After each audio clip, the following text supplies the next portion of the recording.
The ancient diet of the Egyptians. If we look at the murals in the tombs, at the reliefs, at the sculptures, we have an idea that the Egyptians were people of feast, that they enjoyed eating with their family and with friends, and they ate a variety of foods.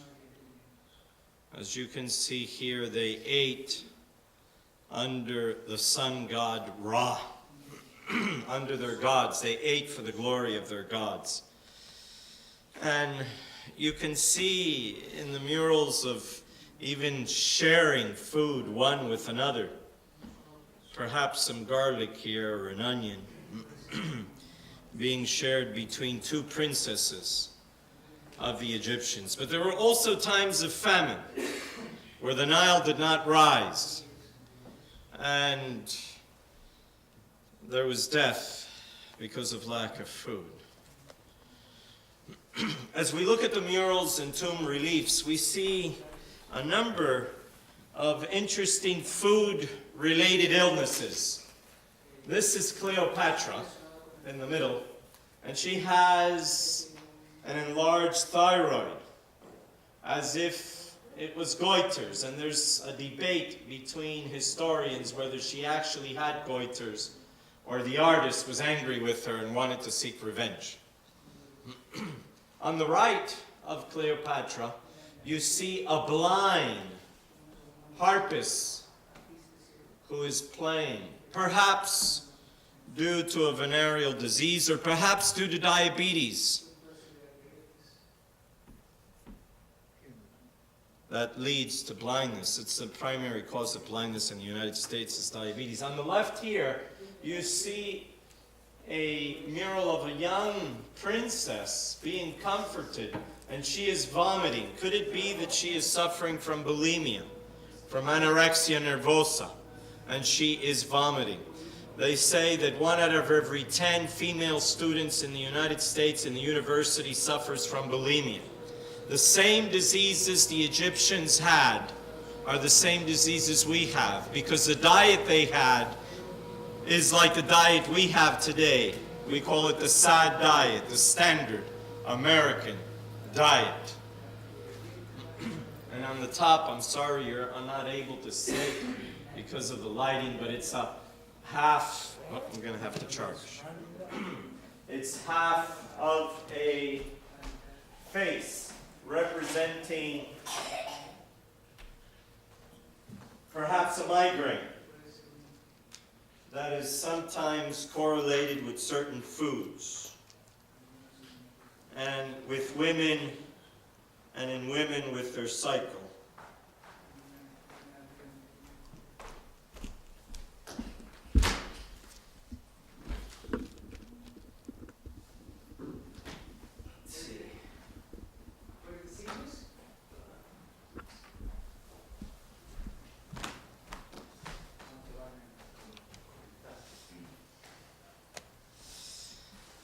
Egyptian medicine, one of the oldest scrolls of Egyptian medicine, or papyruses, is the Ebers Papyrus.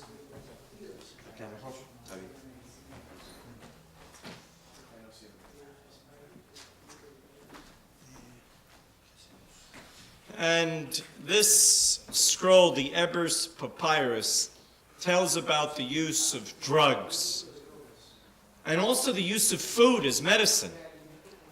They wrote these texts, and in Egyptian medicine there was a mixture of religion with science. Modern medicine tries to separate religion from science, and I think it errs in bringing relief. The symbol we have for pharmacy today is a representation of the Eye of Horus, the son of Osiris. It's the R. And the Egyptians would look at this eye, and this is the RX that we see in pharmacies, and they would divide it into different measurements and giving their potions, parts of animals, parts of foods, parts of minerals. And Horus was the medicine god, but also the son of the sun god, Ra, and also the son of Osiris. And what do we see here, Brother Darren? We see King Tut with his princess. And it helps us remember about Rachel in the scriptures. And Rachel said, therefore, he shall lie with thee tonight for thy son's mandrakes. Mandrakes. This is what they have here, mandrakes, according to some scholars. And that is a plant aphrodisiac that stimulates libido, that stimulates passion. This ancient Viagra. No, it's not ginseng. That's mandrake. What have we discovered about the Egyptian diet? We have discovered that they suffered also from obesity. Look at this harpist. He is remarkably obese because of the abundance of food and his sedentary lifestyle. America today is the fattest nation on earth because of its sedentary lifestyle and because of its consumption of flesh foods. Here you see a pig's head and wine bottles here, beer bottles, and refined bread. This is part of their diet. Now, we also have the shabits. And what are shabits? Shabits are these little sculptures of wood that they would make.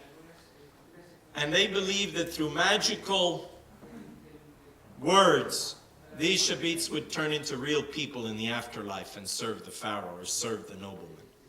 And so we know the type of foods they liked by the foods that were painted on their murals, the foods that were embalmed, and those that appear in the shabits that would accompany them to the afterlife. Now, flesh was a major component of the Egyptian diet. We read it in the scriptures, Exodus chapter 16, verse 3. And the children of Israel said unto them, would to God we had died by the hand of the Lord in the land of Egypt, when we sat by the flesh pots, and when we did eat bread to the full. For ye have brought us forth into this wilderness to kill this whole assembly with hunger. Now this flesh pots is for real, and I was trying to locate the picture that I've seen in books of a pot with poultry inside, and they would cook it. This clay pot, they would put the ducks, their chickens inside, different poultry, and they would cook it. But I was able to find this, and this was beef that was mummified for the pharaoh to accompany him in the afterlife.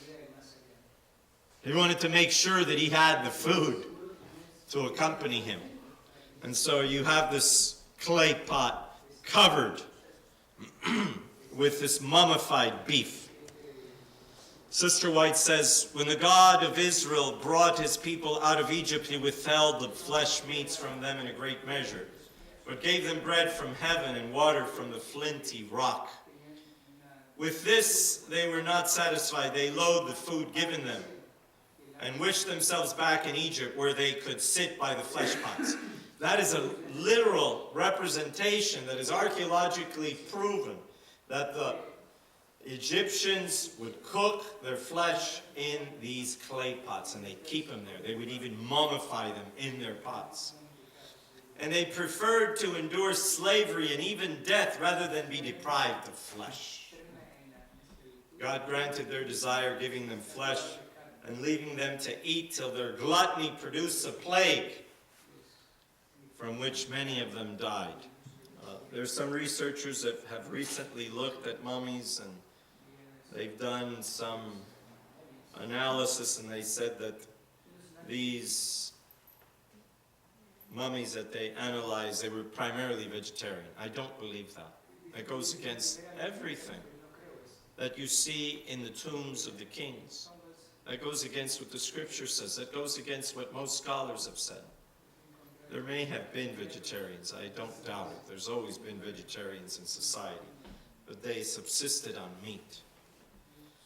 And you could look at this mural, and I saw many of them in Saqqara, carrying fowl and carrying fish as part of their diet for the afterlife. Now bread, they said they desired the bread and the flesh. There were more than 30 different types of bread in Egypt.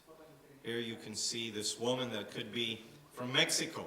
I mean, just making her tortillas, but here it's flatbread. Very similar. A lot of similarities between the Mayas and the Egyptians.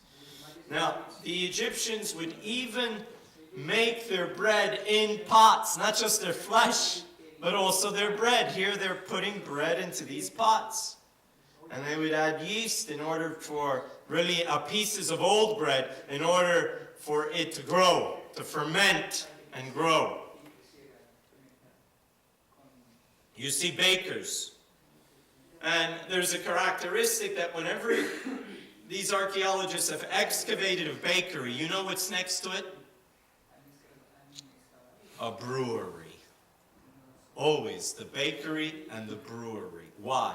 Because you need yeast for both. To make beer and to make bread. And we do have an example of the use of intoxicated drinks by the children of Aaron when they went into the temple. So this was a practice they carried from Egypt. Now, this is not charging somehow.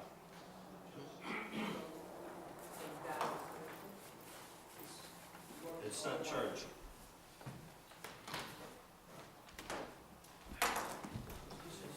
This is not working at all.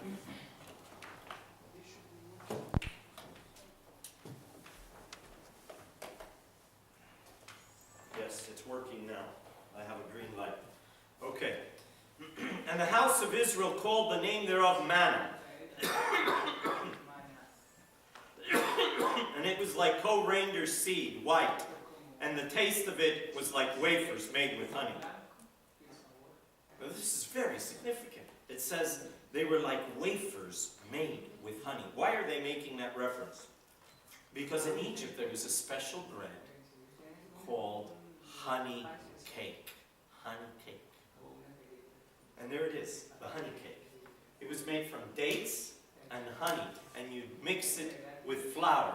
And the Jews, when they tasted the manna, this is like the bread we had in Egypt.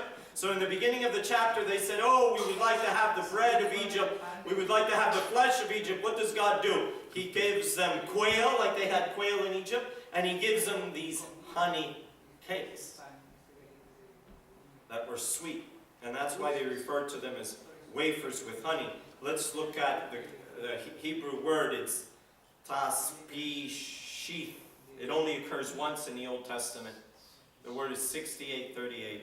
And both Strong's and Gesenius defined it as a flat, thin cake, as a honey cake, exactly as the Egyptians referred to their special bread that was sweet, their dessert. Now fish. Numbers chapter 11, verses 4 and 5. The mixed multitude that was among them fell lusting, and the children of Israel also wept again and said, who shall give us flesh to eat? And we remember the fish which we did eat in Egypt freely, the fish. In the murals of Saqqara, they are full of Egyptians fishing and harvesting fish. The Delta region, the northern Egypt, which is called Lower Egypt, the land of the cobra, because Egypt is divided in two parts. The Lower Egypt considered the land of the cobra, and Upper Egypt considered the land of the vulture. And so the Pharaoh would carry in his crown a cobra and a vulture. Very much like in Mexico, where you have the eagle over the snake, and the Aztecs established their empire. And they mention certain foods: cucumbers, melons, leeks, onions, and garlic. And if you go to Egypt today, those are the typical vegetables, even up till today. The garlic, the onions. They eat something called kosheri. They pay $1, and they give you cereal over pasta, over And then over that they put onions. You buy the little cucumbers to eat. And they harvested their different foods. Now the cucumbers, melons, and leeks, you can see some cucumbers here, perhaps squash. And this was part of their diet. You have onions and melons. Look at the melons here. As part of their desire to continue those foods in the afterlife. When we look at the diet of the pharaohs, we see that it changed through time. Here's the noble Nefer. He belonged to the 5th dynasty. He was perhaps killed by an axe. Look at his dentures. I mean, not dentures, his teeth. These are real teeth. Real teeth. I'm surprised how well it's preserved. Apparently his diet was more nutritious. He probably had more of a vegetarian lifestyle. He had an absence of any dental cavities or arthritis. This is how he looks, mummified, and they took an x-ray of him. Now let's go to Mereneptah. Remember, Mereneptah is the one with the silver cup. He's the son of Ramses II. He was an obese pharaoh, very, very obese. And his diet was full of sweet pastries and fatty foods and alcohol and meat. And look at his teeth. Look how different they are. He was diagnosed with degenerative arthritis, and he had many dental cavities. He had periodontal disease. And it's possible that he suffered from a blow to the head, or as they were trying to remove his brain, they hit him with an axe, but more likely he had a murderous death. Now they've actually rehydrated his arteries, and he suffered from arterial sclerosis because of all the meat he ate, and hyperlipidemia, and because of his obesity. They did histology studies, and they found that some of these pharaohs actually suffered from cirrhosis and fibrosis. This is a liver, a section of the liver, and you can see here on the right the fibrosis, which the next step is cirrhosis. These cells die, and then the last step is necrosis, totally dead. And that comes from the high consumption of beer. At the top, it's a little difficult to see because of the lighting, but here you have a pancreas, and it was rehydrated, and they were able to identify that the beta cells that produce insulin were affected.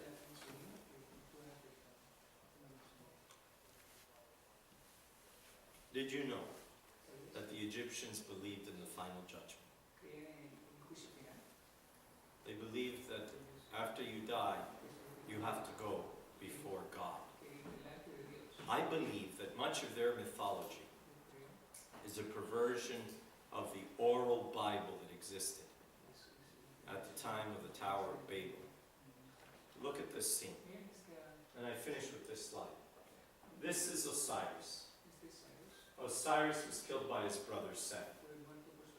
And he was cut up in pieces, and his wife, sister, Isis, put him back together. And he became the god of the underworld. And he's dressed in white, just like Jesus is dressed in white, and sitting on a throne. On this side, you have a nobleman who has died. And he is being carried by Anubis, by the hand. Anubis has an ankh on his left hand, which is a symbol of life. Above him are the 24 elders, so to speak, a remnant of the 24 elders. Here we have 1, 2, 3, 4, 5, 6, 7, 8, 9, 10, 11, 12, 13, 14. You have 14. Scripture speaks of 24. And they're present in the judgment to assist Osiris. Now, on one side of the scale, this is the scale. Sister White says that on the scale we will all be weighed, even as churches are even weighed. And on one scale is the heart. So this is the deceased's heart is placed there. And on the other side of the scale is the feather. The feather is a symbol of law. It's a symbol of order. It's a symbol of the justice. So justice, law, and order. And it is against that feather that the heart is weighed against. And if there's any sin, and they use that word sin, if there's any sin, any lying, any killing that the deceased has made, it will weigh more than the feather, and then the heart will be given to this monster that represents the devil. He has a mouth of a crocodile. He has the mane of a lion. And he has the hind parts of a hippopotamus. He's a monster. The heart is fed to him. And so here's Thoth. This is the god scribe, like the Mercury of the Greeks, but this is Thoth. And he is keeping note. He's writing down the results. It's like a judgment, like an investigative judgment that is taking place. And so the Egyptians write in their hieroglyphics that he did not lie, that he did not steal. They lie in order to pass through the judgment. And if the heart weighs less than the feather, then they Horus. So Anubis is at the scale, and Anubis is moving the scales in order to favor the deceased. Horus now presents him to Osiris, and he's all dressed in white, just like we are to be dressed in white before we come before the Lord. So you have these remnants of truth that were known by the ancients and their mythology that have been perverted because of time. And each one will be judged according to what they have known. Thank you very much. If you want to know some more about this, there's a booklet called The Pharaonic Feast, telling about a big feast that was held in one of the tombs, of the different foods that were presented. Also Pharaoh's Kitchen, and the Egyptian Food and Drink by Hilary Wilson. We will continue with our program.